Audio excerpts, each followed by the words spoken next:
Maoist ప్రభావిత అడవుల్లో తనిఖీలకు కొత్త రకం డాగ్ స్క్వాడ్ రాబోతోంది. లాడెన్ను కనిపెట్టేందుకు అమెరికా ఉపయోగించిన లాంటి కుక్కల్ని రంగంలోకి దించబోతున్నారు. ప్రస్తుతం బెంగళూరులో వాటికి ట్రైనింగ్ ఇస్తున్నారు. వచ్చే ఏడాది నుంచి సిఆర్పీఎఫ్ వాటిని ఉపయోగించుకోనుంది.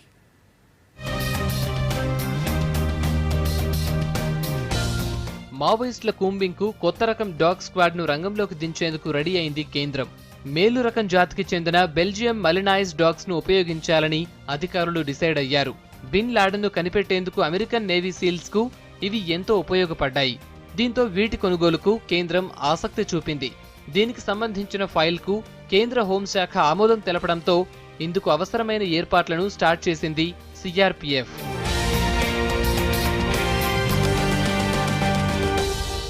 మావోయిస్టుల కూంబింగ్ కోసం ప్రస్తుతం సిఆర్పీఎఫ్ బలగాలు జర్మన్ షెపర్డ్, లాబ్రడార్ డాగ్స్ ను వినియోగిస్తున్నాయి. వేడి ఎక్కువగా ఉన్న అటవీ ప్రాంతాల్లో అక్కడి ప్రతికూల వాతావరణాన్ని ఈ కుక్కలు తట్టుకోలేకపోవడంతో పాటు వాసన పసిగట్టడంలోనూ విఫలమవుతున్నాయి.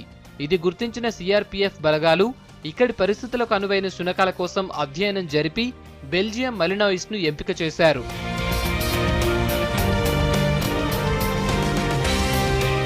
ఎలాంటి పరిస్థితుల్లోనైనా ఏకధాటిగా 30 కిలోమీటర్లు నడవటం బెల్జియం మలినాయిస్ డాగ్స్ ప్రత్యేకత.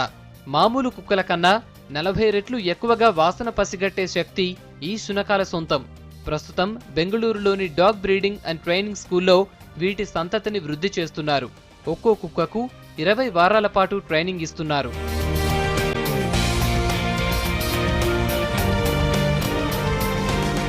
మరో ఏడాదిలో బెల్జియం మలినాయిస్ డాగ్స్ సిఆర్పీఎఫ్ కు అందుబాటులోకి రానున్నాయి. సిఆర్పీఎఫ్, కోబ్రా బలగాలు మావో ప్రభావిత ప్రాంతాల్లో వీటిని ఉపయోగించనున్నాయి.